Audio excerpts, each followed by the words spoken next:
So, hello mga guys. Good morning, good afternoon, at magandang araw sa lahat. For today's video guys, ito yung lulutuin ko isda. Okay? Galing ko sa freezer. Ayan. I-defrost lang natin. Kasi matigas. Mas matigas pa to sa ulo mo. Ayan. Nag-ice talaga siya.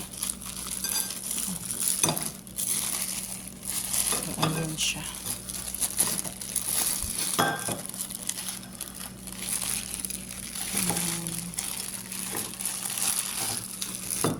Lutuin natin para may pang-ulam tayo, no? So, yan.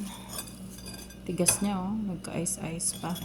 So, guys, ngayon, mag-slice lang ako ng sibuyas, bawang. Kasi, gusto ko siya ipaksiw. Taksiw.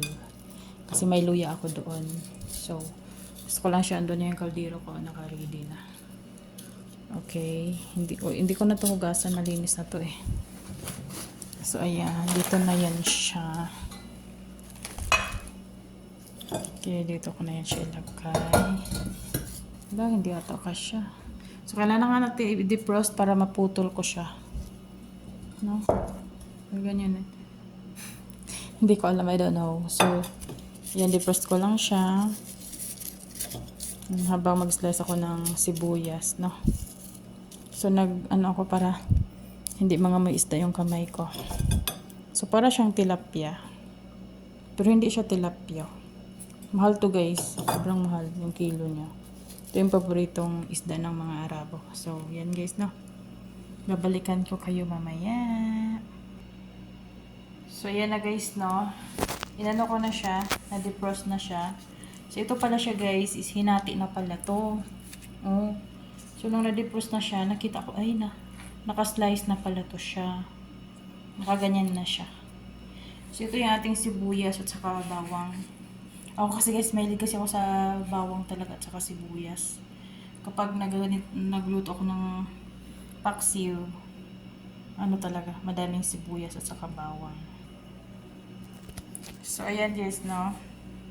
Ilagay na natin to dito. Ipaganyan lang natin. Okay. Bakit ganun siya? Ayan. Ganyan lang natin siya guys, no?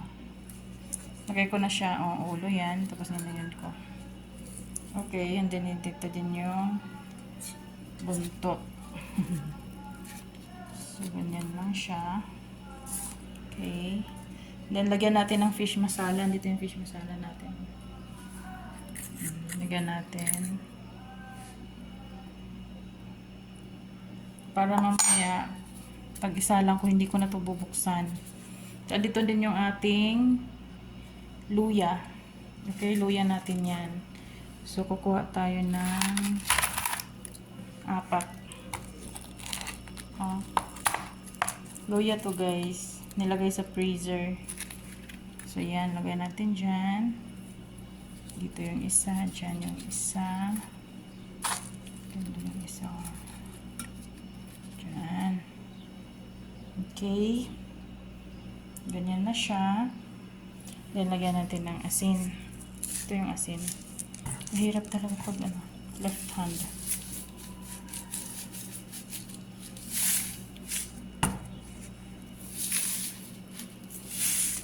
Mahirap, mamaya na lang. Okay, so lagyan din natin ng olive oil.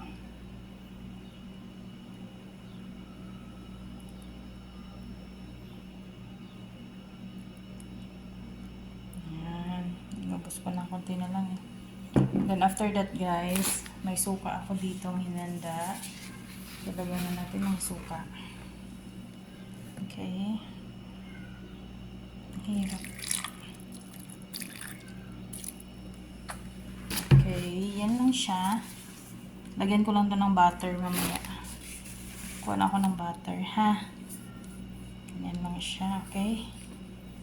So, ngayon, lagay na natin dito sa ating paglutuan. Yan. Dali lang.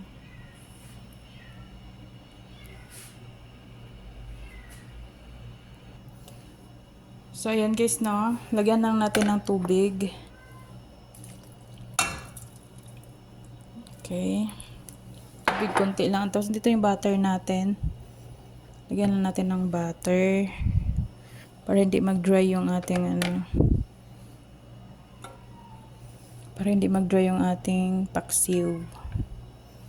Ayan, no.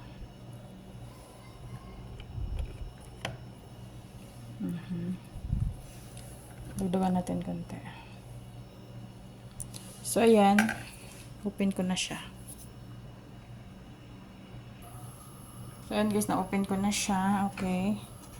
And then, takpan muna natin. Then, babalikan natin mamaya-maya. Ha? Mahina lang apoy nito.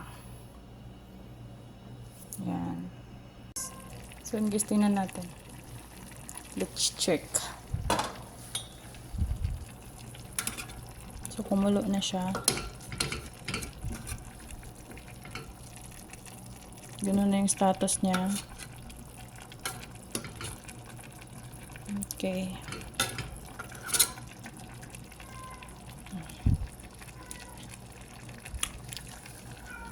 Masarap.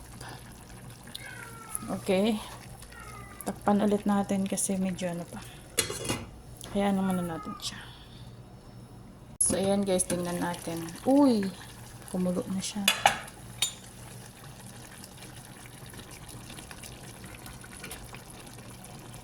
Kumulo na.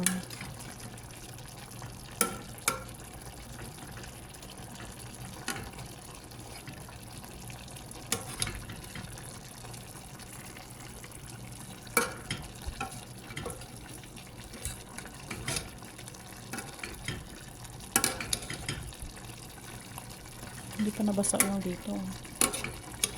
Dapat mabasa siya. Mabasa.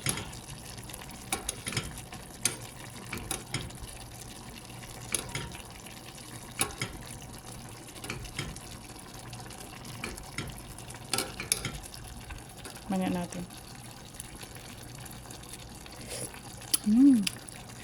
Sarap. Super sarap. Malambot na siya. Pero kailangan pa natin palambutin. Okay?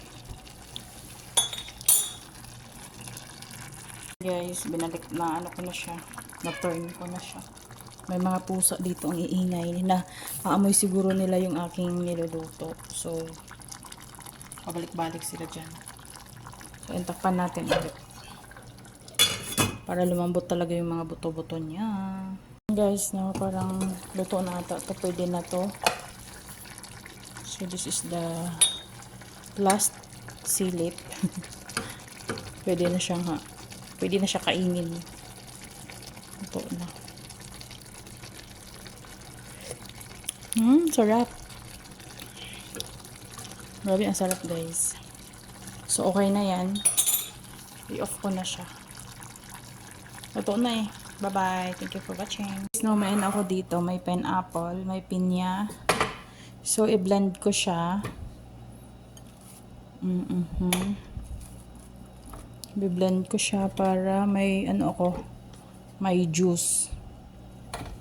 Okay. Parang ano ata. Kaya to sa blender. So, i-try natin, no?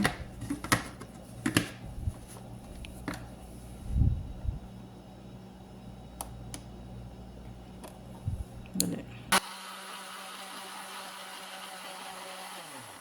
So, yun pala guys, hindi siya nag-work before. So, ano ko siya, tinanggal ko siya ulit, tapos sinislice ko siya ng maliliit. And then ngayon, nag-work na siya, saka pa siya nag-blend, okay? So, ituloy lang natin, no? In-slice ko siya kasi kanina mahaba yun, so hindi kaya ng ating blender. So, ayun, in-slice ko siya, sabi ko, i-try ko siya ng maliliit. Tingnan natin. So, ayan, nag-work na siya. No?